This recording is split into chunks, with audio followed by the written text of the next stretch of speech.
প্রায় সারা ত্রিপুরাতে যেটা বলা হয়েছে যে 15,225 করা যায়। শুধু অমরপুর একটা ছোট্ট উদাহরণ দিচ্ছি, প্রায় 102 জন মানে লোক তারা ঘর পাচ্ছে না।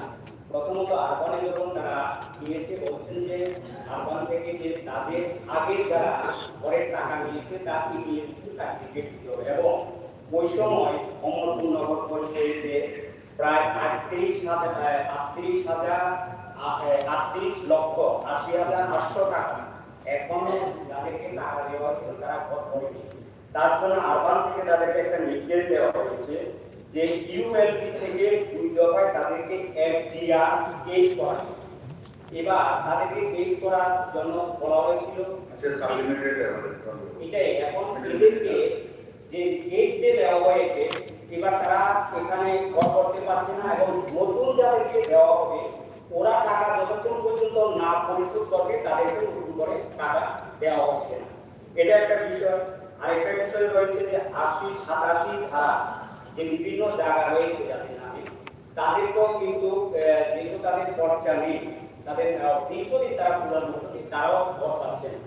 নতুন যে এবার আমাদের PMAYU 2.0 এই নতুন করে যখন তারা পোর্টালে তাদের নাম নথিভুক্ত করা হচ্ছে সেগুলো থেকে কি হচ্ছে আপনার ডাটাবেস থেকে সম্পূর্ণ তাদের নাম বাদ করা। এই যে 291 এইভাবে বিভিন্ন যে পুরো পরিষদগুলো রয়েছে, নগর পুরো নিগম রয়েছে, এইভাবে সবখানে এই ঘরগুলো বাদ হচ্ছে। আমার যেটা বক্তব্য পরিষ্কার আপনার বলি যে এদেরকে কিভাবে তারা ঘর পেতে পারবে, কারণ এই জটিলতার কারণে এদেরকে ঘর দেওয়া যাচ্ছে না। আবার তারা ঘর সম্পূর্ণ করছে যে সরকারের টাকা তাদের রয়েছে সেই টাকা পরিশোধ করে না পর্যন্ত তারাও ঘর পাচ্ছে না। অপরাধ ওরা করছে, এরা তো কোনো অপরাধ করেন তারা ঘরের এটা পরিষ্কার কিভাবে দিয়ে নতুন করে যারা তো কোনো অপরাধ করেনি তারা যেন ঘর থেকে বঞ্চিত হবে। এই বিষয়ে যাতে সুনির্দিষ্ট একটা নীতি নির্ধারণ করে যাতে ঘর পাওয়া হয়, এটাই আমার সাপ্লিমেন্টারি ক্ষেত্রে আমি সবাই অনুরোধ করবো দুজনের বেশি যাতে না হয়, কারণ আমরা চাইছি এবং সরকার পক্ষ চাইছে বেশি করে প্রশ্ন উঠো এবং তাদের যে ডিভোর্সে এটা আপনারা জানতে আগে সমস্ত দেশকে দিতে পারে, তার জন্য দুইজন করলে ভালো হবে এবং বাকিরা যাতে সুবিধা। ধন্যবাদ। মাননীয় নগর উন্নয়ন দপ্তরের মন্ত্রীর কাছে আমার একটা জিজ্ঞেস, অ্যাফোর্ডেবল হাউজিং প্রজেক্ট এটা সেন্ট্রাল গভর্নমেন্টের একটা স্কিম। যারা নগর এলাকায় থাকে কিন্তু তাদের জায়গা নেই, তাদের জন্য গৃহ নির্মাণের জন্য এই প্রজেক্টটা সেখানে আছে। গভর্নমেন্ট দেবে 2,50,000, বিভিন্ন মডেলে হবে, বাকি টাকা দেবে রাজ্য সরকার। আমি যতটুকু জানি নগর উন্নয়ন দপ্তর থেকে বিভিন্ন মিউনিসিপ্যালিটি এই ধরনের প্রস্তাব সেখানের মধ্যে পাঠানো হয়েছে। কিন্তু এই যে এত বড় একটা প্রজেক্ট বা একটা সুযোগ যারা আরবান এলাকায় থাকে তাদের জন্য কাগজেই করার মতো একটা, এই ক্ষেত্রে নগর উন্নয়ন দপ্তরের উদ্যোগ গ্রহণ করতে পেরেছেন, এই বিষয়টা আমি জানতে চাই। Honorable Speaker, sir, আমার একটা সাপ্লিমেন্টারি মিউনিসিপাল তেলেঙ্গানা মিউনিসিপাল এলাকায় আমাদের 15 নম্বর ওয়ার্ড রিজার্ভ ফরেস্টে পড়েছে এবং এখানে বহু সংখ্যক মানুষ প্রায় 30-40 বছর ধরে বসবাস করছে। গত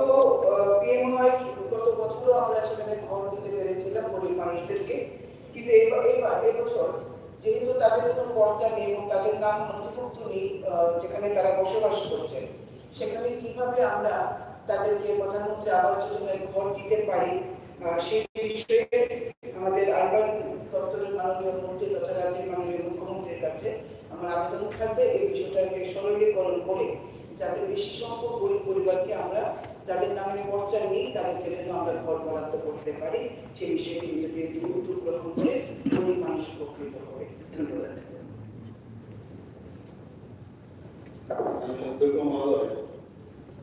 কিছুরই একটা নিয়ম নির্ধারিত করা হয়েছে, সেই জায়গায় যেমন অ্যাডভান্স যে পেমেন্ট করা এটা কিন্তু অ্যাডভান্স কাউকে পেমেন্ট করা হয় না। কিছু রুলস আছে, সেই রুলসের হিসাবে যেমন PMAY 1.0 যখন এই প্রকল্প চালু হয় সেখানে 4টা কিস্তিতে টাকা দেওয়া হয়। কিভাবে দেওয়া হয়, যেমন যদি মোট তখন দেওয়া হতো 1,66,663 টাকা। এবং সেখানে যদি দেখা যায় যে ফাউন্ডেশন লেভেল কমপ্লিট হয়েছে, সেই জায়গায় প্রথম কিস্তিতে 20% দেওয়া হয়, অর্থাৎ 33,300। এইভাবে একবার বিভিন্ন লেভেলে লিঙ্গেল লেভেল কমপ্লিট যদি হয় তাহলে 50,000 দিতে হবে। গ্রুপ লেভেল কমপ্লিট যদি হয় 50,000, 30%। এইভাবে সম্পূর্ণ যখন হয় তখন চতুর্থ কিস্তি 33,366। একদম এখানে এইভাবে নির্ধারণ করা আছে। কাজেই যে প্রশ্নটা এখানে বলা হয়েছে যে তাদেরকে টাকা দেওয়া যাবে কিনা, তা আমার মনে হয় তো এটা কোনো সুযোগ নেই। তাছাড়া কিছু রুলস এখানে শর্ত কিন্তু আছে। সেই শর্তের মধ্যে এক নম্বর হচ্ছে সুবিধাভোগী তাদের নিজস্ব জায়গায় থাকতে হবে এবং বার্ষিক আয় 3 লক্ষ পর্যন্ত হতে হবে। আর সুবিধাভোগী ব্যক্তি কোনো পাকা ঘর থাকা যাবে না। এটা তিনটা যে পয়েন্ট আমি বললাম। কাজে বাকি যে জায়গায় যে বিষয়গুলো বলছে সেগুলো ক্রাইটেরিয়ার মধ্যে যদি না থাকে, আমার মনে হয় সেগুলো অন্য কোনো স্কিমে করা যায় কিনা সেটা সরকার আমরা চিন্তা করবো, কিন্তু এই স্কিমে সেটা সম্ভব না। আরেকটা জায়গা আপনি যেটা বললেন মাননীয় বিধায়ক যে প্রশ্নটা করলেন যে অ্যাফোর্ডেবল হাউসিং, এখানে পুরার মাধ্যমে কিন্তু আমাদের অলরেডি অ্যাফোর্ডেবল হাউসিং এর তৈরি হচ্ছে। তাও আপনি যে বিষয়টা বলছেন আমি ডিটেলস আমার দিতে হবে, তারপরে আমি পরবর্তী প্রশ্নকর্তা অনারেবল মেম্বার চিত্রঞ্জন মেম্বার। माननीय अध्यक्ष, माननीय स्टार पर्सन 5,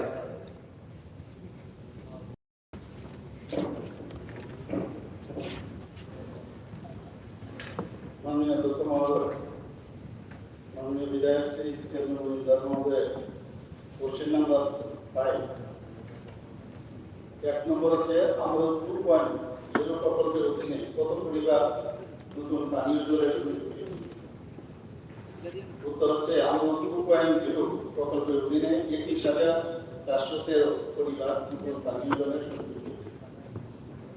2 নম্বর প্রশ্ন হচ্ছে প্রকল্প বাস্তবায়নে বর্তমান অগ্রগতি কত?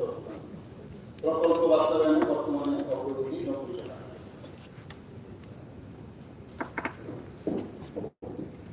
সাপ্লিমেন্টারি স্যার, যে 21,000 ঘর পেয়েছে সেখানে আমার একটা আবেদন রইল যে কোথায় কোন ডিস্ট্রিক্টে কত ঘর পেয়েছে এটা যদি স্পেসিফিক বলা হয়, এবং এত কম সংখ্যক ঘর যেখানে পানীয় জলের সংকট সবচেয়ে বেশি। আমাদের জনজাতি অঞ্চল যেমন আছে, সমতলও আছে, এটা প্রগতি সম্পর্কে মাননীয় মুখ্যমন্ত্রী যে উত্তর দিয়েছেন তার সাথে আমি যুক্ত করছি যে এটা স্পেসিফিকেশনগুলি দিলে আমাদের পক্ষে সুবিধা হবে আগামী দিনে কাজ করার ক্ষেত্রে। ধন্যবাদ।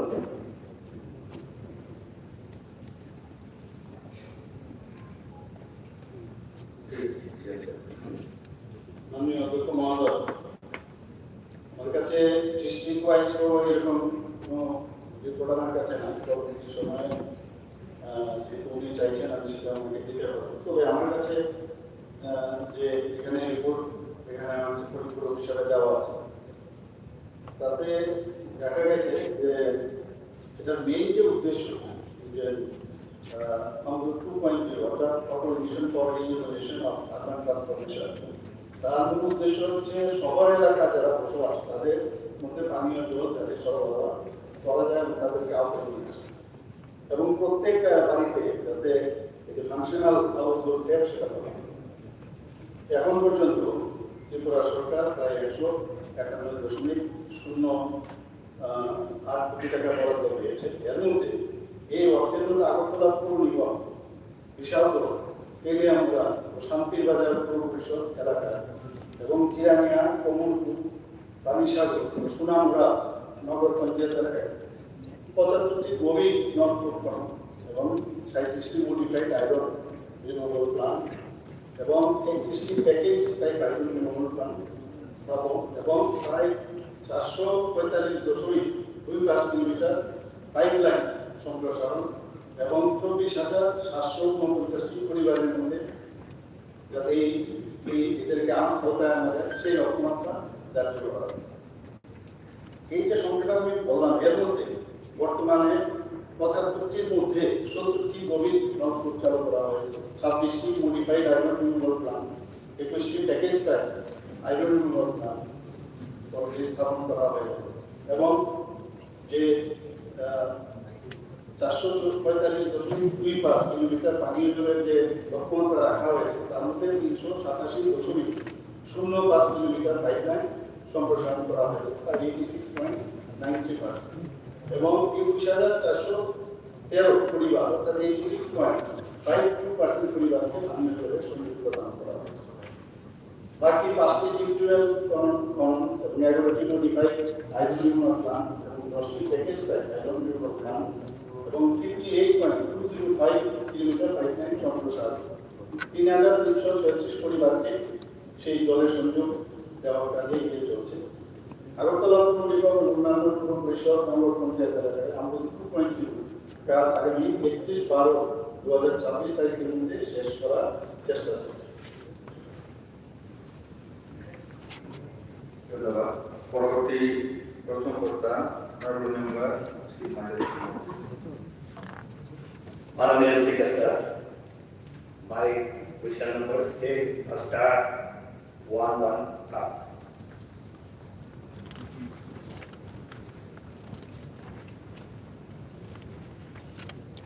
Honorable Speaker, Honorable Viধায়ক শ্রী মাইলা প্রভু মহোদয়ের প্রশ্ন হল মনোবঙ্কুল বন রেঞ্জ এলাকায় পর্যটন বিকাশ, বন সংরক্ষণ এবং সরকারি কর্মকর্তা সহ পর্যটকদের আবাসনের সুবিধার্থে একটি বন ডাক বাংলো নির্মাণের জন্য পরিকল্পনা সরকার করেছে।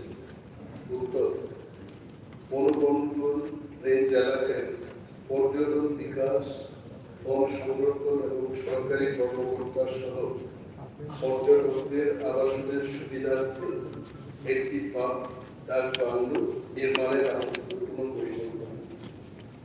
২ নম্বর প্রশ্ন: থাকলে প্রকল্পটির সম্ভাব্য স্থান, আনুমানিক ব্যয় এবং বাস্তবায়নের সম্ভাব্য সময়সীমা।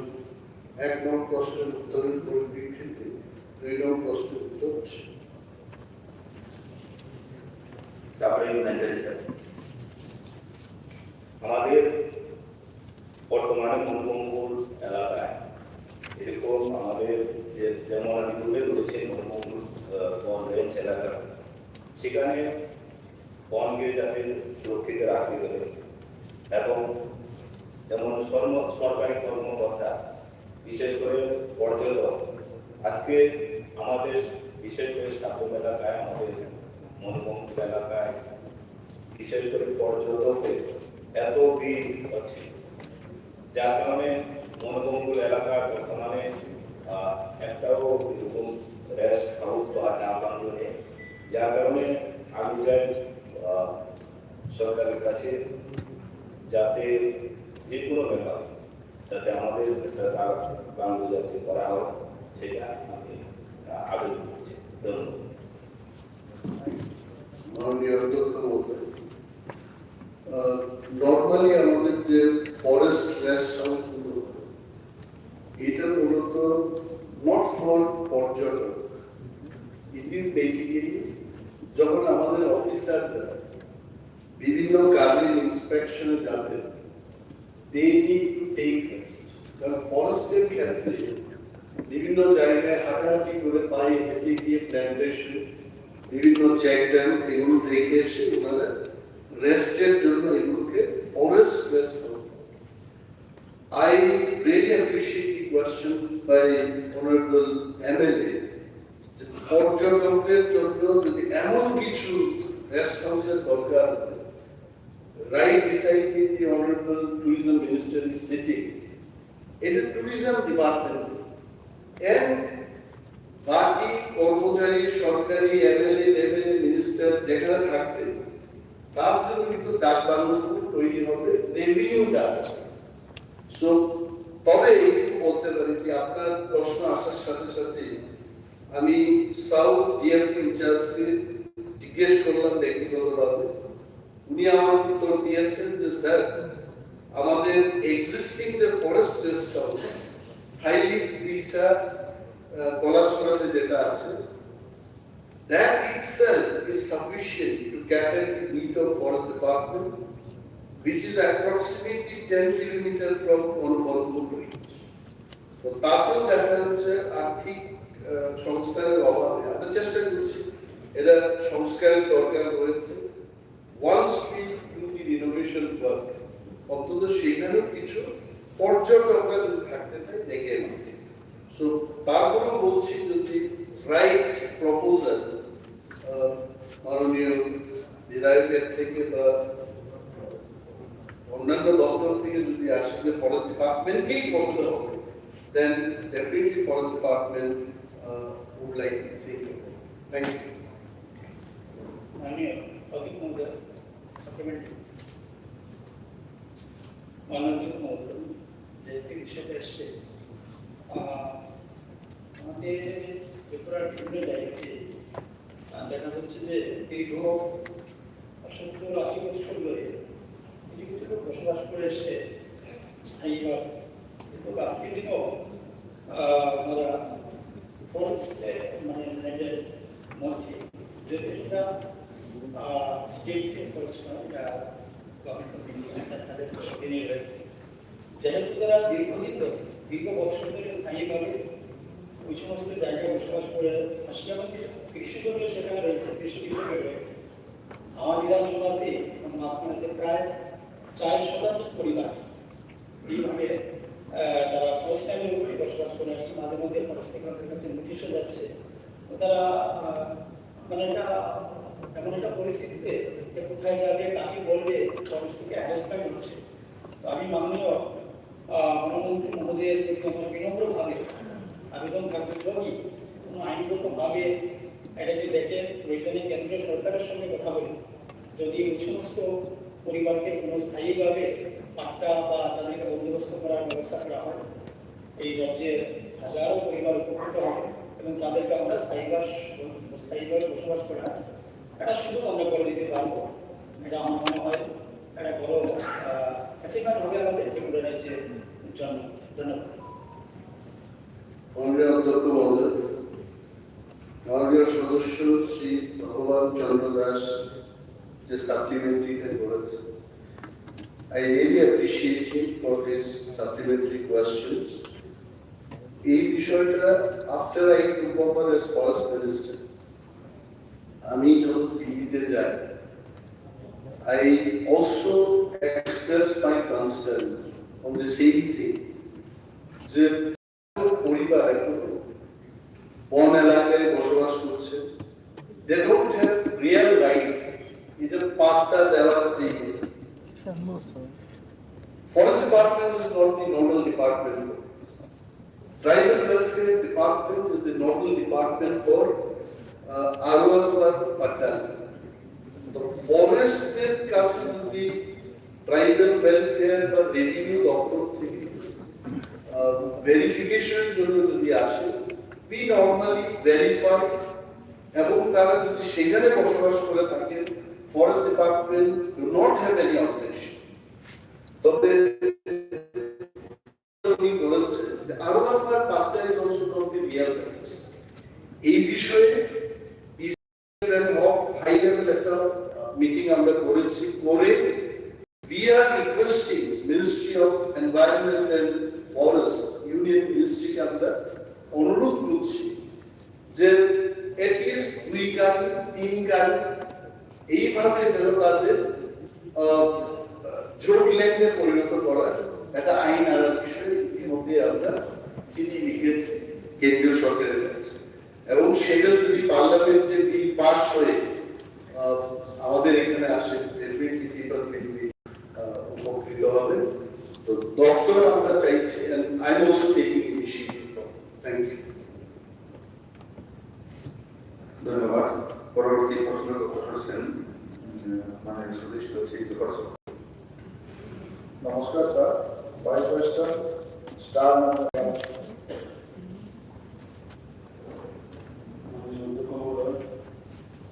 মাননীয় বিধায়ক শ্রী জওহর চক্রবর্তী মহোদয়, কোশ্চেন আমরা এক নম্বর প্রশ্ন হচ্ছে রাজ্যে গত 3 বছরে গ্রামীণ এলাকায় নিরাপদ পানীয় জল সুবিধার আওতায় কত পরিবার এসেছে? উত্তর, ত্রিপুরা রাজ্যে গত 3 বছরে গ্রামীণ এলাকা নিরাপদ পানীয় জল সুবিধার আওতায় মোট 1,91,106টি পরিবার এসেছে।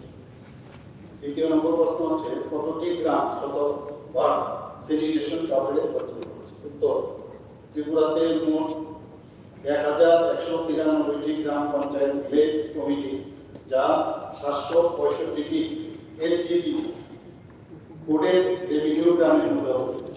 রাজ্যের সবকটি গ্রাম পঞ্চায়েত ভিলেজ কমিটি শতভাগ sanitation coverage, that is ODF plus model status অর্জন করেছে। ধন্যবাদ স্যার। সাপ্লিমেন্টারি বাকি যারা এখনো সেই সুবিধা পাননি ওনাদের যাতে সুবিধার ব্যবস্থা করা হয় তার জন্য দপ্তর এবং মাননীয় মুখ্যমন্ত্রী মহোদয়ের কাছে অনুরোধ করছি। মাননীয় স্পিকার স্যার, আমার একটা সাপ্লিমেন্ট। মাননীয় মুখ্যমন্ত্রী মহোদয় বলেছেন যে 1 লক্ষের উপর যে পানীয় জলের যে সুবিধাটা পাওয়া হয়েছে, এটার ভিতরে এডিসি এলাকায় কত পরিবার এই বিশুদ্ধ পানীয় জলের সুবিধা পেয়েছে এবং যে সুবিধাটা পেয়েছে আমি দেখলাম যে বিশেষ করে এডিসি এলাকায় জলের যে সমস্যা বর্তমানে কিছুদিন আগে আমরা দেখলাম যে আমাদের মুঙ্গিয়াকামী ব্লকে সেখানে রাস্তা অবরোধ হচ্ছে, বিশেষ করে আমাদের জনজাতি প্রধানমন্ত্রী এলাকাতে। আর সেখানে রাস্তা অবরোধে গিয়ে আজকে সেদিকে আমাদের শিক্ষা দপ্তর উচ্চশিক্ষা দপ্তরের মন্ত্রী সুতরাং এখানে পানীয় জলের যে সুবিধাটা বিশেষ করে এডিসি এলাকাটা খুব সংকট হচ্ছে। আমি অনুরোধ করব যে এডিসি এলাকার যে বিশুদ্ধ পানীয় জলের যে সমস্যাটা এটা কিভাবে আরো দ্রুতভাবে সমাধান করার জন্য একটা ব্যবস্থা করা। মাননীয় অধ্যক্ষ মহোদয়, এই এডিসি এলাকায় পানীয় জলের বিষয় এই বিষয়ে কিন্তু এর আগে অনেকবার আলোচনা হয়েছে এবং আমরা জানি যে কিছু কিছু জায়গা আছে এডিসি এলাকায়, সব জায়গায়। এবং আমি পার্সেন্টেজ ওয়াইজ এর আগে অধিবেশন আমি করেছি এবং কিছু কিছু জায়গা আছে যেখানে জলের উৎসই নেই। তো জলের উৎস না পাওয়াতে সেখানে পাথরে পাহাড় থাকাতে অনেক সময় গভীর নলকূপ বা যে সর্ববেশের যে নলকূপ সেটা বসানো খুব ডিফিকাল্ট হয়, যে কারণে ওখানে ইনোভেটিভ যে আইডিয়া, সেই ইনোভেটিভ আইডিয়ার মধ্যে যে পাহাড়ে বিশেষ করে এডিসি এলাকা সেখানে ছড়া নালা জলাধার এবং যে ঝর্ণার জল এগুলোকে কালেক্ট করে সেটাকে পাম্প করে উপরে দিয়ে সেভাবে চলে এবং এখানে পুরো লিস্ট দেওয়া আছে কোন কোন গ্রামের মধ্যে কোন জায়গায় আছে, বিরাট বিস্তর লিস্ট দেওয়া আছে। পার্সেন্টেজ সম্পর্কে আমি আগেও কিন্তু বারবার আমি বলেছি। এখন পর্যন্ত আমি যেটা আমার কাছে জল জীবন মিশন যে প্রকল্প সূচনা হয়েছিল আমরা সবাই জানি, মন্ত্রী 15 এপ্রিল 2019 এই রাজ্যের গ্রামীণ এলাকায় বাড়ি বাড়ি পাইপলাইনের মাধ্যমে পানীয় জলের সংযোগ ছিল মাত্র 3.26 2019 যখন শুরু হয়। সেই জায়গায় আজকে 20 আগস্ট 2026 অর্থ বছরে 1,91,106টি পরিবারে সেই সুবিধার মধ্যে চলে এসছে।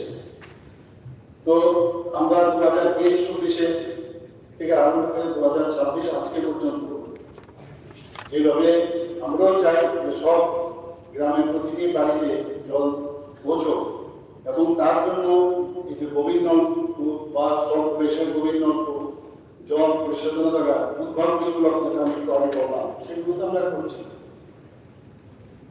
আমি আরেকটা বিষয় এখানে মাননীয় অধ্যক্ষ মহোদয় নমস্কার আমি জানতে চাই যে রাজ্যের মোট পরিবারের সংখ্যা আমরা সবাই জানি 7,50,849, যার মধ্যে এই 20 আগস্ট 2026 ইংরেজি পর্যন্ত 6,49,470 জন 70 সংখ্যক পরিবারের মধ্যে কিন্তু পাইপলাইন চলে গেছে, অর্থাৎ 86.50%।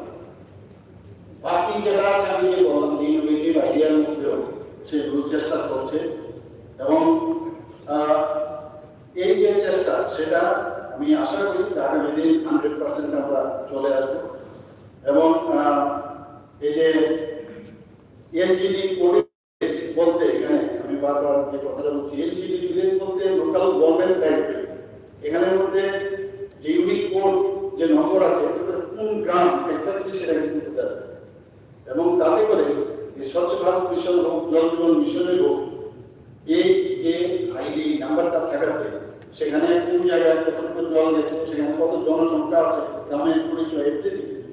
কাজে সেই অনুযায়ী আমাদের কিন্তু আমাদের ত্রিপুরা সরকার ভারত সরকারের সাথে মিলে আমরা কিন্তু চেষ্টা করছি সেখানে ডিসি হোক বা জিপি হোক, সারা গ্রাম আমাদের গ্রাম ত্রিপুরা সব জায়গার মধ্যে আমরা জল দেওয়ার চেষ্টা করছি। আর এই বিষয়ে কিন্তু আপনি যেটা বলেন, এই বিষয়ে কিন্তু আগে আমি কয়েকবার আলোচনা করেছি। আপনি যদি চান তাহলে আমি সেটা টিডিএমসির মধ্যে আমার কাছে যে ব্যবস্থা এসছে তাতে কাভারেজ প্রায় 80% হয়েছে, মানে অ্যাভারেজ যদি আমি কিছু কিছু জায়গায় 100%, কিছু জায়গায় 90%, কিছু কিছু জায়গায় 85%, অ্যাভারেজ যদি দেখি তো তাহলে 80%। ধন্যবাদ। এখন পরবর্তী প্রশ্ন করতে হচ্ছে মেম্বার শ্রী ডক্টর জিল্লুর হোসেন। ধন্যবাদ মাননীয় স্পিকার স্যার। আমার star question number 13. Honorable Speaker, sir, happy to start question number 13. গত 3 বছরে রাজ্যে কতগুলো নতুন পর্যটন কেন্দ্রের অবকাঠামো নির্মাণ স্থাপন করা হয়েছে? গত 3 বছরে রাজ্যে ছোট ও মাঝারি স্তরে 12খানা নতুন পর্যটন কেন্দ্রের অবকাঠামো নির্মাণ স্থাপন করা হয়েছে এবং 5খানা বড় পরিকাঠামো সেখানে অর্থনির্মিত অবস্থায় রয়েছে বা কাজ চলছে। উক্ত কাজে মোট কত ব্যয় করা হয়েছে? ছোট এবং মাঝারি কাজগুলোতে টোটাল প্রজেক্ট কস্ট 87,80,92,000 টাকা এবং যে 5খানা বড় পর্যটন পরিকাঠামো অর্থনির্মিত অবস্থা রয়েছে বা কাজ চলছে সেখানে প্রায় 400 কোটি টাকার উপর অর্থ খরচ করা হয়েছে বা রাখা হয়েছে। সাপ্লিমেন্টারি স্যার, আমি আপনার মাধ্যমে আমাদের দপ্তরের মাননীয় মন্ত্রী মহোদয়কে অবহিত করতে চাই যে বক্সনগর বিধানসভা এলাকায় একটি পর্যটন স্থান রয়েছে, সেটার নাম হলো বুদ্ধস্তূপ নামে পরিচিত, কিন্তু সারা ত্রিপুরা রাজ্যের মানুষের কাছে এটা 400 করে বাড়ি নামে পরিচিত, যার জন্য প্রত্যেক দিন প্রচুর পর্যটক এখানে আনাগোনা হচ্ছে। তো তাই আজকে ওটার পাশে, ওই পর্যটন স্থানটার পাশে একটা বিরাট বড় জলাশয় আছে, সেটাকে আমরা দিঘি বলি। তাই আমি দপ্তরের মাননীয় মন্ত্রী মহোদয়কে অনুরোধ করব এই জলাশয়টাকে যদি আমরা পর্যটন স্থানের আওতায় এনে এটাকে পর্যটন উপযোগী করে তুলি, তাহলে আমাদের আরো পর্যটক আমরা ওখানে টানতে পারবো। তাই আমি অনুরোধ করবো মাননীয় মন্ত্রী মহোদয়কে এটাকে একটু দপ্তরের মাধ্যমে একটু পর্যবেক্ষণ করে এটা যদি আমরা টুরিজমে নিয়ে আসতে পারি, তাহলে আরো আমাদের বক্সনগরবাসী উপকৃত হবে এবং পর্যটক প্রচুর আমাদের এখানে আনাগোনা হবে। ধন্যবাদ মাননীয় স্পিকার স্যার। মাননীয় স্পিকার স্যার, আমি জানতে চাই, মাননীয় মন্ত্রী মহোদয়, পর্যটন মন্ত্রী মহোদয় বলেছেন যে এখন 12টা ছোট বড় পর্যটন কেন্দ্র কাজ চলছে এবং 5টি বড় কাজ চালু আছে, মানে কনস্ট্রাকশন চলছে। আমি জানতে চাই এর ভিতরে কৃষি এলাকায় কয়টি এই পর্যটন কেন্দ্র নির্মাণ করা হচ্ছে এবং করার চিন্তা ভাবনা আছে? মাননীয় অধ্যক্ষ মহোদয়, মাননীয় বিধায়ক প্রশ্ন এনেছেন বা প্রস্তাব রেখেছেন, আমি ওনার সঙ্গে আগেও বলেছি যখন উনি আমাকে ব্যক্তিগতভাবে অনুরোধ জানিয়েছেন যে পর্যটন দপ্তরে আমাদের যে প্রজেক্টগুলো হয় সেগুলো মূলত হয় কেন্দ্রীয় সরকারের ট্যুরিজম দপ্তরের কাছ থেকে প্রাপ্ত অর্থ অনুসারে বা সাসকি বলুন, ডোনার বলুন বা আমাদের এনএসির মাধ্যমে। রাজ্য সরকারের নিজস্ব কোনো ফান্ড পর্যটন দপ্তরের জন্য প্রদান করা নেই যার মাধ্যমে আমরা বড় আকারের পরিকাঠামো আমরা করতে পারি। তারপর ওনাকে আমি বলেছি যে প্রস্তাব পাঠাতে এবং ব্লক থেকে একটা ডিপিআর বানিয়ে আমাদেরকে পাঠানোর জন্য, যাতে করে আমরা আগামী দিন এটা কেন্দ্রীয় সরকার বা ফান্ড সেকশনের জন্য সেখানে কোনো সংস্থার সঙ্গে টেক আপ করতে পারি। মাননীয় বিধায়ক রঞ্জিত দেববর্মা যেটা বলেছেন, আমার উত্তরটা ছিল আসলে যে গত 3 বছরে 12খানা ছোট এবং মাঝারি আমরা ডেস্টিনেশন বা প্রজেক্ট আমরা সম্পূর্ণ করেছি, আর বাকি 5খানা বড় প্রজেক্ট যেটা আপনি সবই বলেছেন যে অনগোয়িং, এটা আগামী 2টো প্রজেক্ট আছে, যেমন ঊনকোটির সোনামুখী আমাদের বড় রিসোর্ট, এটা টিকিবাবু বিধানসভা কেন্দ্রে প্রায় 72 কোটি টাকা পিডিবি ফান্ডে। আমাদের ছবিমুড়াতে সেখানে নতুন করে আমরা গড়ে তুলছি পর্যটন বান্ধব সেখানে পরিবেশ, এবং সেখানে আমাদের খরচ হবে প্রায় 60 কোটি টাকা। জিরানিয়াতে 105 কোটি টাকার একটা বড় প্রজেক্ট আমরা করছি, এটা আগামী বছর খানেকের মধ্যে শেষ হবে। এবং মাতাবাড়ি বিধানসভা কেন্দ্রে প্রায় 100 কোটি টাকার আমরা শক্তিপীঠ রাহুলের রেপ্লিকা সেখানে আমরা তৈরি করছি। এগুলো আমরা আফগান অবস্থায় আছে, আগামী বছর খানেকের মধ্যে সেগুলো সম্পূর্ণ হবে। আপনার যেটা প্রশ্ন যে এডিসি এলাকায় কত রয়েছে, আমার কাছে লিস্টটা রয়েছে যে ছোট এবং মাঝারি, ধরুন সুরমাছড়াতে কমলপুরে সেটা এডিসি এরিয়া, ডেস্টিনেশন ডেভেলপমেন্ট এর সুরমাছড়া কমলপুর সাব ডিভিশন। আমাদের আবান্নাছড়া শান্তিবাজার সাব ডিভিশন সেখানে রয়েছে। আমাদের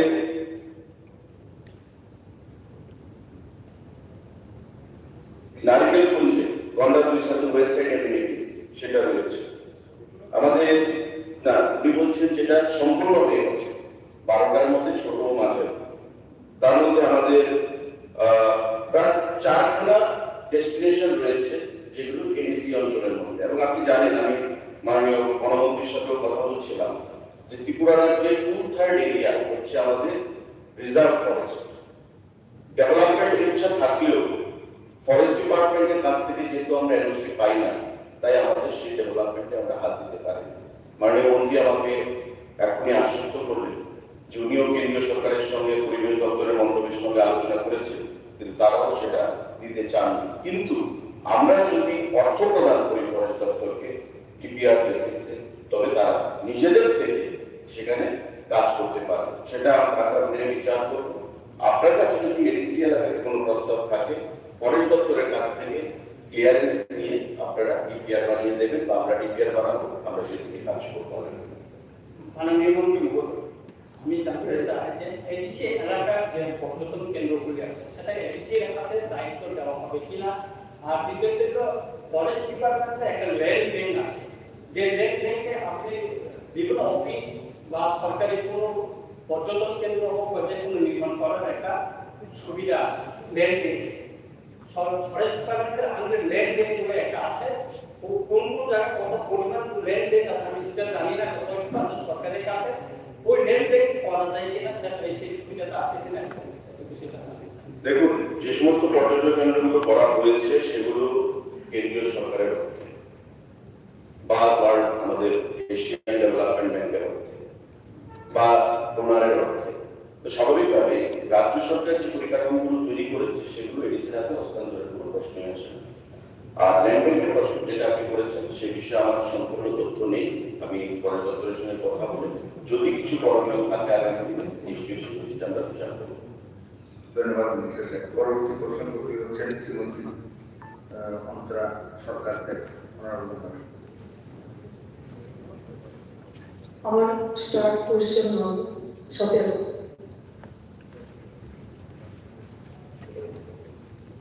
মাননীয় অধ্যক্ষ মহোদয়, অ্যাপিটেট স্টার্ট কোয়েশ্চেন নং 17। রাজ্যে গত 3টি অর্থ বছরে দেশীয় ও বিদেশি পর্যটকদের সংখ্যা কত ছিল? রাজ্যে 3টি অর্থ বছরে যথাক্রমে 2023-24-এ দেশীয় আমাদের যে ডোমেস্টিক টুরিস্ট তার সংখ্যা ছিল 4,69,328 এবং ফরেন টুরিস্ট ছিল 75,971 জন। 24-25 সালে ডোমেস্টিক টুরিস্টের সংখ্যা ছিল 6,27,705 এবং ফরেন টুরিস্টের সংখ্যা ছিল 79,468 এবং 25-26 সালে ডোমেস্টিক টুরিস্টের সংখ্যা ছিল 7,10,243 এবং বিদেশি পর্যটকদের সংখ্যা ছিল 19,171। টোটাল যদি আমরা করি 2023-24 সালে টোটাল ডোমেস্টিক এবং ফরেন টুরিস্টের সংখ্যা ছিল 5,45,299। 24-25 সালে ডোমেস্টিক এবং ফরেন টুরিস্টের টোটাল সংখ্যা ছিল 7,60,173 এবং 25-26 সালে আমাদের ডোমেস্টিক এবং ফরেন টুরিস্টের সংখ্যা ছিল 7,29,414। 2024 এবং 2025 অর্থ বছরের তুলনায় 2025-26 অর্থ বছরে পর্যটক সংখ্যা বৃদ্ধির হার কত শতাংশ ছিল? মানে অধ্যক্ষ মহোদয়, 2024 এবং 25 অর্থ বছরের তুলনায় 2025-26 অর্থ বছরে পর্যটক আগমনের সংখ্যা বৃদ্ধির হার ছিল 3.15%, 3.15%। সাপ্লিমেন্টারি স্যার, মাননীয় অধ্যক্ষ মহোদয়, প্রদত্ত পরিসংখ্যান থেকে দেখা যায় ত্রিপুরা পর্যটন ক্ষেত্রে দেশীয় এবং বিদেশি পর্যটকের সংখ্যা যেমন বৃদ্ধি পাচ্ছে, পাশাপাশি নতুন নতুন পর্যটন স্থানের সংখ্যাও বৃদ্ধি পাচ্ছে। সেজন্য মাননীয় মন্ত্রী মহোদয় এবং রাজ্য সরকারকে আমি অনেক অনেক ধন্যবাদ জানাই। এখানে উল্লেখ্য, কমলাসাগর বিধানসভার অন্তর্গত কসবেশ্বরী মায়ের মন্দির আন্তর্জাতিক সীমান্তের সংলগ্ন প্রাকৃতিক সৌন্দর্যে মনোরম। প্রায় 33 একর বিশাল এলাকা নিয়ে ভবিষ্যৎ সম্ভাবনাময় এক বিরাট ঐতিহাসিক ধর্মীয় পর্যটন স্থল। ইতিমধ্যেই মাননীয় মুখ্যমন্ত্রীজির প্রচেষ্টা মায়ের মন্দির সৌন্দর্যায়নের খাতে প্রায় 19 কোটি টাকা এডিবির মাধ্যমে বরাদ্দ করেছেন এবং কাজও চলছে। উক্ত ধর্মীয় পর্যটন স্থানটি কর্মব্যস্ততা, পর্যটন সংখ্যা বৃদ্ধি সহ তার ঐতিহাসিক গুরুত্ব অনুধাবন করে রাস্তার মাথা টেনিস থেকে মায়ের কসবেশ্বরী মায়ের মন্দির পর্যন্ত প্রায় 13 কিলোমিটার রাস্তার সৌন্দর্যায়ন সহ ডাবল লাইন করার লক্ষ্যে দপ্তর কর্তৃক কার্যকরী পদক্ষেপ নেওয়ার জন্য আমি রাস্তাটি মাননীয় মন্ত্রী মহোদয়ের কাছ প্রতি আহ্বান রাখছি এবং এই সভার মাধ্যমে রাস্তাটির সৌন্দর্যায়ন এবং ডাবল লাইন করার ক্ষেত্রে মাননীয় মুখ্যমন্ত্রীজির কাছে প্রার্থনা করছি। এখানে উল্লেখ্য, ডাবল লাইন করার ক্ষেত্রে বর্তমান রাস্তাটির দুই দিকে পর্যাপ্ত পরিমাণ জায়গা আছে, ফলে জায়গা বা রাস্তা করার কোনো সমস্যা হবে। এই আমার সাথে ধন্যবাদ। মাননীয় অধ্যক্ষ মহোদয়, যেহেতু রাস্তার কাজের কথা মাননীয় বিধায়িকা প্রস্তাব রেখেছেন, এটা পিডব্লিউডি দপ্তরের অধীন, আমি মাননীয় দপ্তরের মন্ত্রী তথা মুখ্যমন্ত্রীকে সেই বিষয়ে আলাদাভাবে অনুরোধ জানাব। পরবর্তী প্রশ্ন করছি শ্রীমতী স্বপ্না দাস পাল।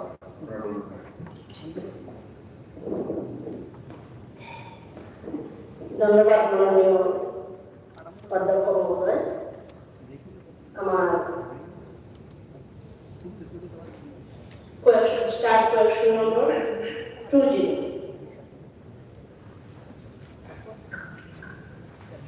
Honorable Speaker, sir, মাননীয় বিধায়িকা স্বপ্না দাস পাল কর্তৃক প্রশ্ন আনা হয়েছে। গত 3 অর্থ বছরে তপশিলি জাতি সম্প্রদায়ের যুবক যুবতীদের দক্ষতা উন্নয়ন প্রশিক্ষণের আওতায় কতজনকে অন্তর্ভুক্ত করা হয়েছে?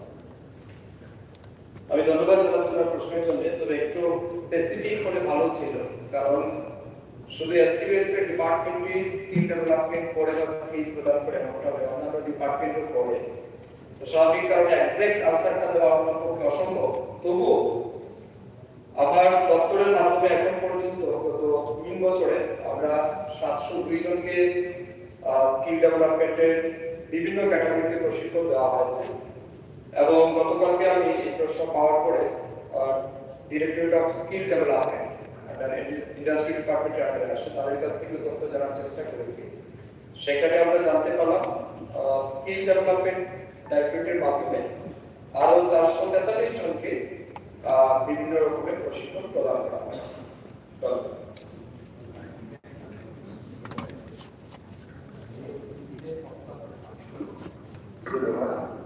পরবর্তী প্রশ্ন সাপ্লিমেন্টারি স্যার, আমি রাজ্যের মাননীয় মন্ত্রী মহোদয়কে ধন্যবাদ জ্ঞাপন করি যে তপশিলি জাতি সম্প্রদায়ের যুবক যুবতীদের দক্ষতা উন্নয়নের ক্ষেত্রে যে 702 জনকে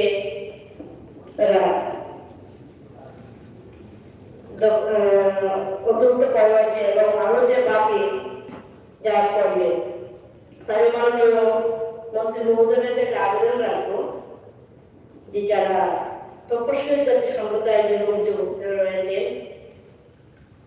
আমাদের রাজ্যে, তাদের জন্য আরো যেন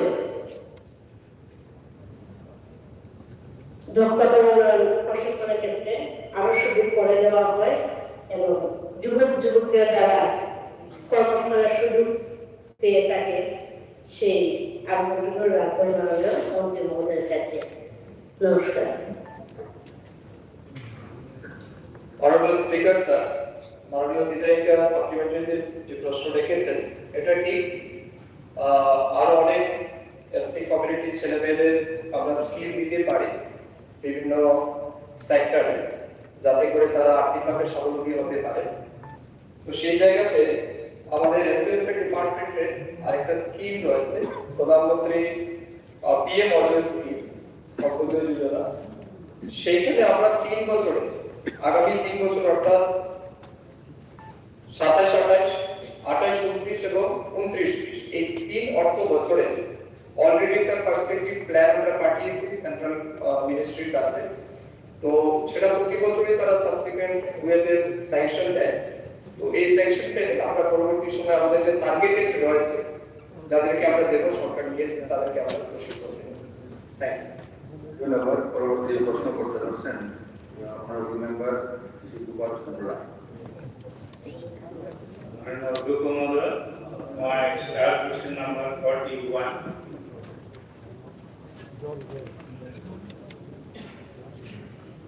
মাননীয় অধ্যক্ষ মহোদয়, মাননীয় বিধায়ক শ্রী গোপাল চন্দ্র রায় মহোদয়, যে কোশ্চেন নাম্বার 41 সেখানে নাম্বার 1 যে কোশ্চেন উনি করেছেন, বিশুদ্ধ পানীয় জল সরবরাহের লক্ষ্যে আগরতলা পৌর নিগমের পানীয় জলের অভাব মেটাতে নতুন ট্রিটমেন্ট প্ল্যানের পরিকল্পনা করেছে কিনা। উত্তর হচ্ছে বিশুদ্ধ পানীয় জল সরবরাহের লক্ষ্যে আগরতলা পৌর নিগমের পানীয় জলের অভাব মেটাতে নতুন 2টি ট্রিটমেন্ট প্ল্যান্ট তৈরির পরিকল্পনা গ্রহণ করা হয়েছে এবং কাজের বরাদ দেওয়া হয়েছে। এই প্রকল্পগুলির নাম এক হচ্ছে দৈনিক 550 লক্ষ লিটার ক্ষমতা সম্পন্ন ground water treatment plant Netaji আদর্শ শিক্ষা মন্দির আগরতলা। 2 নম্বর হচ্ছে দৈনিক 641 লক্ষ লিটার ক্ষমতা সম্পন্ন surface water treatment plant forestry Agartala. 2 নম্বর কোশ্চেন হচ্ছে থাকলে কবে নাগাদ সম্পূর্ণ হবে বলে আশা করা যায়। উত্তর নেতাজি আদর্শ শিক্ষা মন্দির গ্রাউন্ড ওয়াটার ট্রিটমেন্ট প্ল্যান্টের কাজ জুলাই 2027 নাগাদ শেষ হবে বলে আশা করা যায়। ফরেস্ট্রিয়া সারফেস ওয়াটার ট্রিটমেন্ট প্ল্যান্টের কাজ জানুয়ারি 2028 নাগাদ শেষ হবে বলে আশা করা যায়।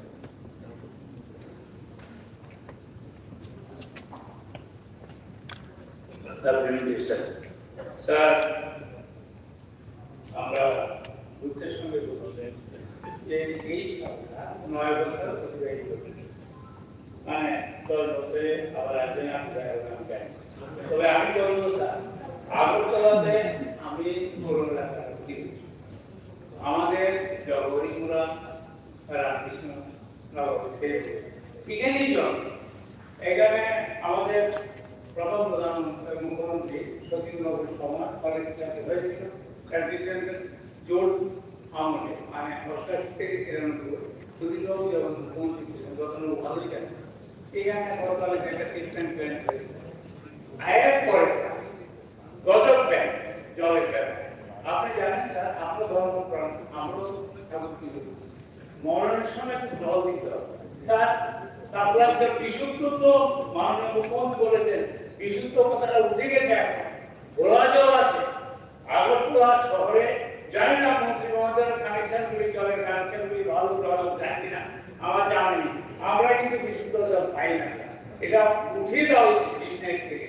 আগরতলা পৌর এলাকায় বিশুদ্ধ জল এটা কৃষ্ণের থেকে বা তাদের অভিযান থেকে এটা মুছে দেওয়া উচিত, কারণ বিশুদ্ধ জল নেই।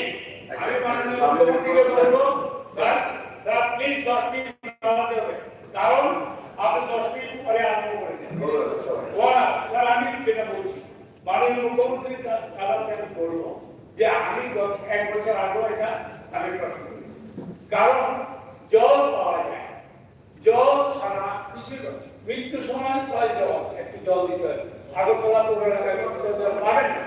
আমার বক্তব্য হলো, উনি যেটা বলেছেন নেতাজি স্কুলে একটা কলেজ ছিল, এগুলি কি অবস্থায় আছে? চার যাওয়ার সময় হয়ে গেছে, বিদায় ঘন্টা বেজে গেছে, আর 1 বছর আছে এই সরকার। তাহলে আমি বলবো এটা 2027-এর মধ্যে কমপ্লিট হবে কিনা, এটা ডক্টর বাবা সার্ভিস ওয়াটার ট্রিটমেন্ট প্ল্যান্ট আপনি জানাবেন সার্ভিস ওয়াটার সোর্সটা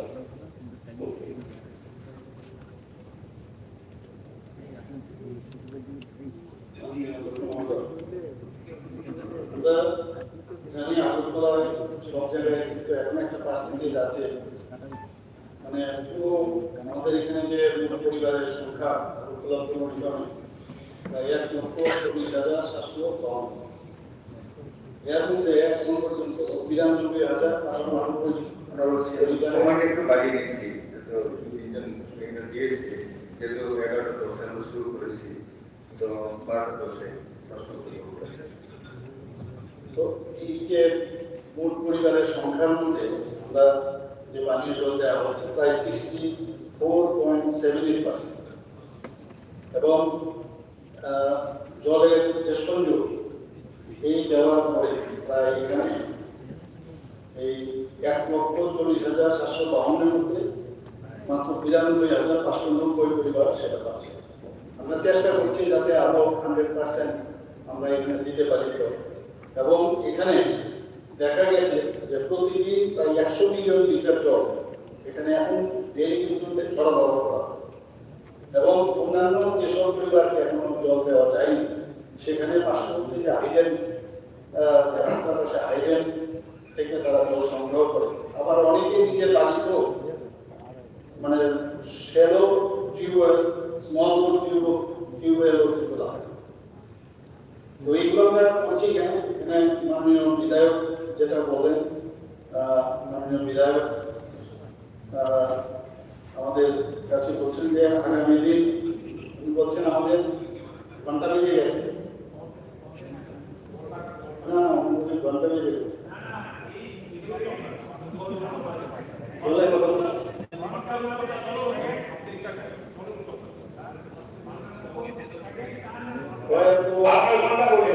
আমি বলছি সেকেন্ড টার্মটা ঘন্টা 5 বছর পর ঘন্টা হয়, আমি ঠিকই বলছি। আমরা এখানে প্রতিদিন যে জল সরবরাহ করা হয়, আপনি বিশুদ্ধ শব্দটা বলছেন ডিকশনারি থেকে বাদ দিন, কিন্তু এই বিশুদ্ধ জল যাচ্ছেই না, তার জন্য আমি আমার পেশ করতে দিন না প্লিজ। সব কথাই যদি আমাকে এই জায়গার মধ্যে প্রতিদিন কিন্তু তার পরীক্ষা করা হয়। ইভেন আমাদের এসএসজি গ্রুপে যারা ভিনেরা মেয়েরা তারা কিন্তু কিট পর্যন্ত নিয়ে যায়, গিয়ে দেখে সেটা বিশুদ্ধ কি, আপনি যেটা বলেন বিশুদ্ধ শব্দ না এরকম না, কিন্তু তারা কিন্তু কন্টিনিউয়াস সেই কাজটা করছে এবং তাদেরকে সেইভাবে কিন্তু মানে আর্থিকভাবেও তাদেরকে সাহায্য করা।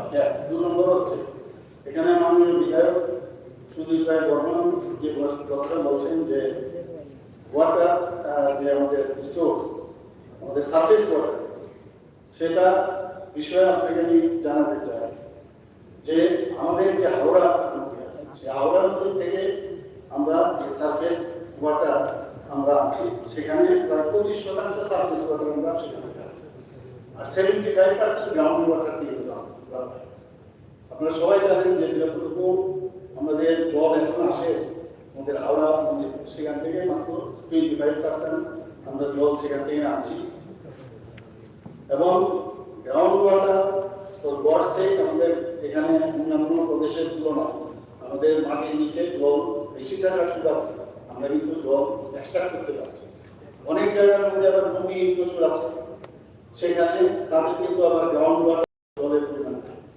তো সেখানেও সেই কথা নলেজ আমি আগেও এই বিষয়ে মাননীয় মহোদয় বলেছিলাম, প্রশ্ন হতে পারে যে গ্রাউন্ড ওয়াটার থেকে জল নিতে উঠান আর সেটাকে পরিস্থিত করে সেটাকে আপনারা পাঠাচ্ছেন, তাহলে আমাদের গ্রাউন্ড লেভেলের যে ওয়াটার সেগুলো তো শেষ হয়ে যাবে। তার জন্য আপনারা কি করছেন?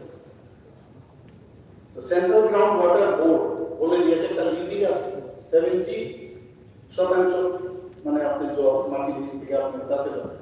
ফর ইউর কাইন্ড ইনফরমেশন, আমি অধ্যক্ষ মহোদয়, এখানে আমাদের পুরো নিগম মাত্র 61.36% জল মাটির নিচ থেকে আনে। আর যেখানে আপনি যেটা বললেন যে এখানে আমাদের গোবিন্দ তো আছে, পাশাপাশি মডিফাইড আয়রন রিমুভাল প্ল্যান্ট যুক্ত করা হচ্ছে। সেই গ্রুপ ফাইভের বীরেন্দ্রনগর কলোনি এবং উজান অভয়নগর তপশিল অভিসঙ্গ পশ্চিম প্রতাপপুর স্টিল সেতু সংলগ্ন পূর্ব প্রতাপপুর ঋষিপাড়া বাধাঘাট করে ইন্দ্রাসনগর চারিপাড়া। আমার মনে হয় এই যে এইগুলো যে আমরা কাজ শুরু হয়েছে, তাতে করে আপনার এখানে স্পিডে আসবে। আমি এখন এটা যখন ডিস্ট্রিবিউশন হবে তখন আমি বলতে পারবো, কিন্তু আপনার এলাকায় খুব কাছাকাছি আছে কয়েকটা। তো মোস্ট প্রবলি সেখানেও আপনি জল আপনি পাবেন, সেটা আমার মনে হচ্ছে। আর এখানে আপনার আগে তো এখানেও এই সুবিধা ছিল যে এখন যে আমরা যেটা আমি প্রশ্নের উত্তর আপনাকে দিলাম, সেখানে এই বাণী বিদ্যাপীঠ এলাকায় প্রায় 1000 কিলোলিটার একটা ওভারহেড একটা ওয়াটার ট্যাঙ্ক সেখানে নির্মাণ হচ্ছে, এবং তাতে করে রামনগর এলাকায় যে সমস্যা আছে জলের সেই সমাধান হবে এবং 2027 জুলাই থেকে সম্পূর্ণ হবে। আমরা তো চেষ্টা করছি আরেকটা যে ফরেস্ট্রিলা এলাকা যে 681 লক্ষ লিটার দৈনিক, সেটাকে একটা সারফেস ওয়াটার ট্রিটমেন্ট মাননীয় বিধায়ক সুদীপ বাবু যে বলেছেন, সেখানে একটা কাজ কিন্তু সেখানে নেওয়া হচ্ছে যে 25% আমরা বলছি, হয়তোবা সেটা হওয়ার পরে সেখানেও সেটা বাড়বে। কাজে এই কাজটা যখন শেষ হবে তাহলে শিবনগর আশ্রম চৌমুহী সংলগ্ন এলাকায় পানীয় জলের সমস্যা অনেকটা নিরসন। আমাদের যে এশিয়ান ডেভেলপমেন্ট ফান্ড থেকে আমরা আর্থিক সাহায্য দিয়েছি, তাতে করে 2টি সারফেস ওয়াটার ট্রিটমেন্ট প্ল্যান্ট এবং 17টি মডিফাইড রিমুভাল প্ল্যান্ট, এর সাথে ডিপ টিউবওয়েল আমরা চালু করার পরিকল্পনা নিয়েছি এবং ত্রিপুরা জল বোর্ড সারফেস ওয়াটারকে আমরা প্রাধান্য দিচ্ছি। তাতে করে হাওড়া নদী থেকে জল সংগ্রহ করার জন্য চেক ড্যাম বা পিকআপ ওয়েল মিনি ব্যারেজ সেখানে তৈরি করা হবে, তাতে করে যত সারফেস ওয়াটার যত আসবে আয়রনের পরিমাণটা অনেকটা কম থাকবে। তো সেইরকম আরো অনেক প্রকল্প আমার মাথায় আছে, আমরা করছি, কিন্তু আমি জানি যে এইগুলো যতক্ষণ ধরে না হবে ততক্ষণ ধরে আমরা বলতে পারবো না। কমপ্লিট হওয়ার পরে চিন্তা ভাবনা আছে, তবে এখানে জলের সমস্যার সমাধান।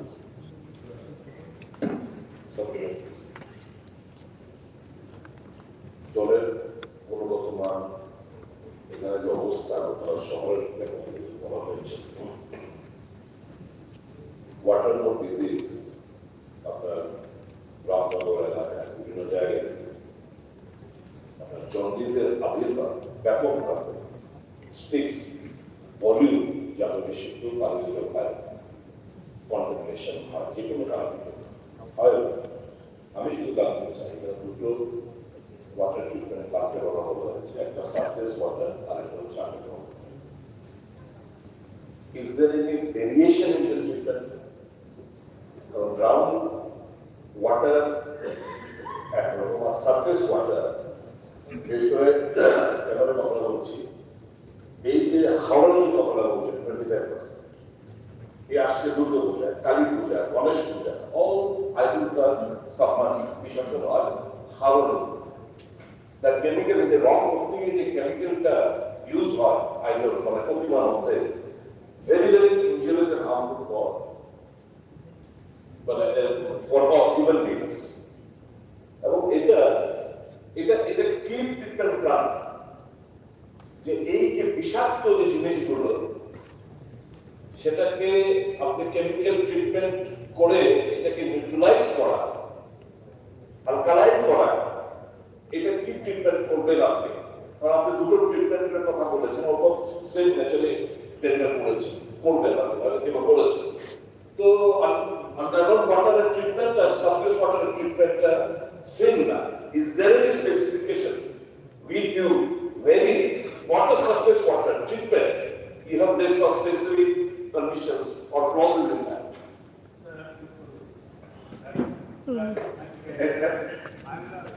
দেখেন আমরা সিনিয়র মানুষ যদি এরকম করে তো এই প্রশ্নটা করে দুই আমি আসলে মাননীয় মুখ্যমন্ত্রী ধন্যবাদ জানাচ্ছি, উনি যে স্বীকার করেছেন 64.78% জল দিতে পারছে, আর এখন 35.28% জল দিতে পারছেন না। আমাদের এলাকাতে শহর এলাকা বিশেষ করে বনমালীপুরে পাইপ আছে, জল নেই। তা আমি যেটা বলবো, উনি বলেছেন 92,590 পরিবারকে জল দিতে পারছে, আউট অফ 1,40,752। তাই উনি যে স্বীকার করেছেন তার জন্য ধন্যবাদ। এই যে দুর্বলতা এটা কভার করে তবে নাগাদ 100% লোক মিউনিসিপ্যালিটি লোকেই সাফ জল পায়। আর দেখা যাচ্ছে, আপনি তো অভিজ্ঞ, আপনাদের এখানে প্রতিদিনই দেখি জল দাও বিদ্যুৎ দাও, শুধু আন্দোলন করছে। উত্তরটা কবে না 100%। আগরতলা পুরবাসী যেহেতু ট্যাক্স দিয়ে থাকে, একটা কথা তার হাওড়া তো জলের কথা না বললেই জল নেই। আর এখানে সুদীপপুর এলাকার মধ্যে পড়ে, এই এখানে কাটাখালের ওইদিকে জল নেই, চিচিং মাঠ। আমি সেটা বলতে চাই, এই জলের অবস্থা কবে নাগাদ 100% লোককে পুরো এলাকায় গ্রামে জল পাবি, আপনার ধরে নেই জল নেই, কোথায় যাবে? একবার তো সার্ভিস, একবার তো ডাউন ওয়াটার, যাই করেন না জল দেবে না। এসব কবে নাগাদ আগরতলা 100% পুরবাসী যারা ট্যাক্স দেয় আপনাকে, তারা পানি দেবেন, তাদেরকে পানি দেওয়া সরবরাহ করা হবে। আমি অধ্যক্ষ মহোদয়, আচ্ছা এই প্রশ্নটাই কিন্তু শেষ। আমি অধ্যক্ষ মহোদয়, জলই জীবন, আমরা প্রায় সবাই এটা জানি। এবং জলের ব্যাপারেও আমাদের যে পরিকল্পনা, বিভিন্ন সময় যে চিন্তা ভাবনা আপনারা দেখছেন, যে আমাদের সেখানে লেখা আছে ইন্ডিয়ান স্ট্যান্ডার্ড IS 10500:2 অর্থাৎ সেকেন্ড ডিভিশন অনুযায়ী জলে আয়রনের পরিমাণ ত্রিপুরাতে আছে, এবং সেটাকে আয়রনের পরিমাণ যদি দেখা যায় 0.30 মিলিগ্রাম যদি থাকে, সেটাকে খাওয়াতে অসুবিধা নেই। আরেকটা বিষয় যেটা আপনারা বলেছেন, যে আমরা ট্যাক্স দিচ্ছি, ট্যাক্সের ফলেও কিন্তু আমরা সেরকম ভাবে আমরা তার পরিষেবা পাচ্ছি না। এখানে এই যে আমাদের পোস্ট মেশিনের মাধ্যমে আমাদের মেয়েরা কিন্তু বিভিন্ন বাড়িতে গিয়ে তারা কিন্তু ট্যাক্স ওয়াটার যে ট্যাক্স তার জন্য নেয়।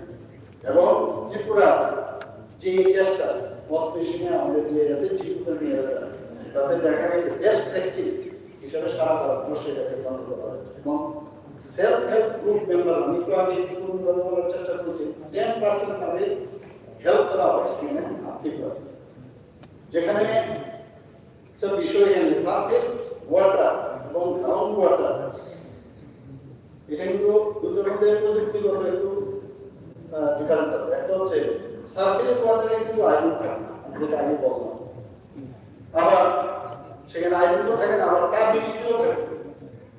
কিন্তু ডিটিডব্লিউ চলে কিন্তু টার্গেট এটা আমরা করবো ফর আওয়ার সেক, এটা আমি বললাম। আর যেটা গুণগত মান পরীক্ষার জন্য প্রত্যেকটি ওয়াটার ট্রিটমেন্ট প্লান্টে আমাদের জল পরীক্ষাগার আছে এবং প্রতিদিন সেখানে জলের গুণগত মান পরীক্ষা করা হয়। এবং সেখানেও আমরূপ মিত্র হিসাবে এসএসজি মেম্বারদের দেওয়া হয়েছে। ওনারা একটা ওখানেও করেন, প্লাস বাড়ি বাড়িতে গিয়েও তারা ফিল্ড টেস্ট কিট মাধ্যমে বাড়ি বাড়ি এই যে ওয়াটারের যে তার স্ট্যান্ডার্ডাইজেশন সেটাও তারা তাদেরকে ট্রেনিং দেওয়ার পরে সেইগুলো করে। আমাদের তরফ থেকে তো আমরা সেটা করছি। শুধু তাই নয়, আমরা এএমসির তরফ থেকে clean your water tank campaign আমরা ঘরের বাড়িতে কিন্তু যাদের জলের ট্যাঙ্ক বানাই পরিষ্কার কিন্তু আমরা বছরের পর অনেকেই করি। তো সেই জায়গায় দাঁড়িয়ে ক্যাম্পেইনও আমাদের এএমসিকে করা হয়েছে, লিফলেট দেওয়া হয়েছে, তাতে করে 6 মাসে একবার করে বাড়ি ট্যাঙ্ক পরিষ্কার করে। কি হয়, যখন ওই ট্যাঙ্কগুলো হয় ফেলুন আমরা বলি ঠিক, কিন্তু কি ফেলুনের কি অবস্থা আমরা জানি, কারণ জলের স্পিড যদি থাকে ওয়ান ওয়ে থাকে তাহলে ফেলুনটাকে পুশ করে জল আসে। যেহেতু অনেক সময় জলের যে স্পিড কম থাকাতে এটা আপনি জানেন, এখানে বলার অপেক্ষা রাখে না, জল যখন আসে ফেলুন না থাকাতে এই যে ব্যাক ফ্লো হয়ে আবার জলে মিশ্রিত হয়। তো এর জন্য আমরা অনেকবার আমি মিটিং করেছি, বিষয়টা আমি দপ্তরকে বলেছি যদি স্পিড প্রপারলি রাখা যায়, ভালো কোনো টেকনোলজি আছে কিনা যাতে যারা পরিষ্কার করে না এই কারণে যে কম আসে একবার যদি পরিষ্কার করে তাহলে কন্টামিনেট হওয়ার চান্স থাকে। আমি আশা করি যে আমাদের চেষ্টার ত্রুটি নেই, আমরা চেষ্টা করে যাচ্ছি এবং টাইমলাইন যদি আমরা বলি আমি বলবো যে যত তাড়াতাড়ি সম্ভব আমরা সেটা করবো। আর আপনি যেটা বললেন 60 আপনি আমাকে ধন্যবাদ দিয়েছেন, আমি স্বীকার করেছি, স্বীকার করতে কিন্তু অসুবিধা নেই, যা হচ্ছে 100% যেখানে হবে বলবো। কিন্তু আমি আপনাকে ধন্যবাদ দেবো, আমি স্বীকার করেছি যে আপনি আমাকে ধন্যবাদ দিয়েছেন, কারণ যেটা সত্যি সেটাই 64.78%, অর্থাৎ আউট অফ 1,40,752 পরিবারের মধ্যে 92,500। তাহলে এখন প্রশ্ন হচ্ছে ধন্যবাদটা আপনি কিভাবে দিচ্ছেন? ওই যে রাস্তার পাশে যে হাইড্রেট আছে সেই জল ব্যবহার করতে আবার অনেকে যার যার বাড়িতেও টিউবওয়েল বা এই ধরনের কিছু বসিয়ে তারা চলে।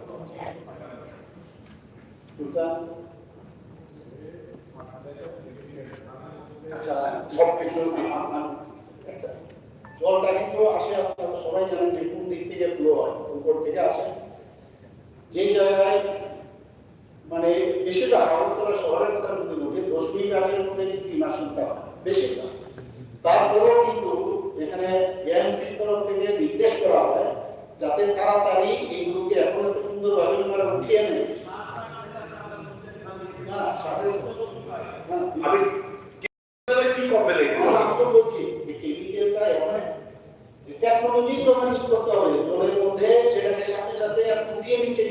মিউনিসিপালিটি আগে কিন্তু এরকম ছিল না, পড়ে আছে, সেখান থেকে কেমিক্যাল জলের মধ্যে মিশ্রিত হচ্ছে, এখন এখান থেকে উঠিয়ে নিচ্ছে, প্লাস কেমিক্যাল আছে কিনা জলের ফ্লো কিন্তু যেখান থেকে জলটা আমাদের সারফেস ওয়াটারটা যেখান থেকে নেওয়া হচ্ছে সেখানে কিন্তু জলের এই যে মূর্তি থেকে যে কেমিক্যালটা আসে সেটা কিন্তু সেই জায়গার মধ্যে কিন্তু কেমিক্যালটা থাকে, কারণ এই দিক থেকে কিন্তু জল ডাইনামিক সারফেস ওয়াটারটা পরিস্থিতি না যদি আমরা দেখি বা এর আগে যদি আমরা দেখি সারফেস ওয়াটারে, তাহলে ওই কেমিক্যালসটা কিন্তু ওই দিকে গিয়ে কন্টামিনেট হয়, ফ্লো হয়ে বাংলাদেশে চলে যাচ্ছে।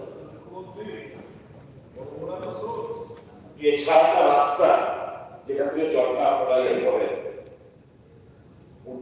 আগরতলা মুক্ত নির্বিষয় এই 7 রাস্তা মতো নির্বিষয় এক আমি কিন্তু ধান কেন্দ্রে যে সার টান যে দেয় সবটা জল কিন্তু এখানে আসবে না, তাই সবটাই সার্ফেসের সবটা জল কিন্তু এখানে আসবে না। কথা হচ্ছে এর জন্যই তো গুণমান পরীক্ষা করা হয়, যে জলটা নিয়ে আমরা চিন্তিত যে কন্টামিনেট হচ্ছে সারফেস ওয়াটার, সেই গুণমানের মধ্যে যখন ধরা পড়ে তখন যা যা ট্রিটমেন্ট প্রয়োজন সেগুলো তো করছেন না।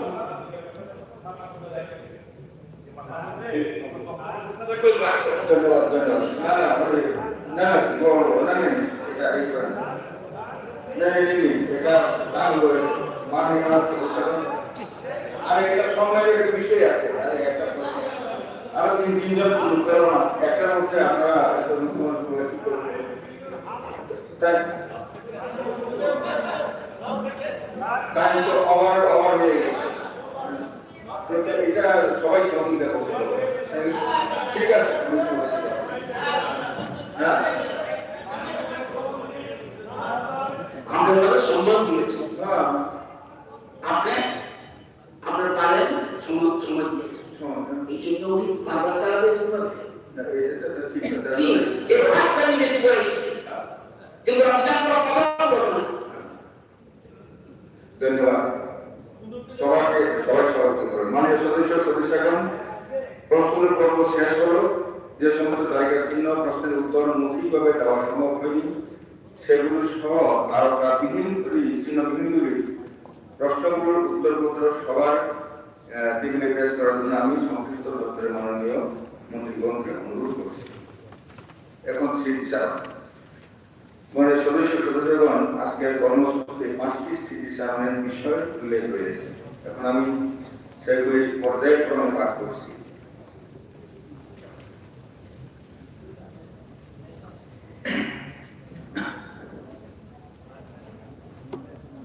স্মৃতিচারণ প্রাক্তন সদস্য কালিদাস দত্তের প্রয়াণ স্মৃতিচারণ।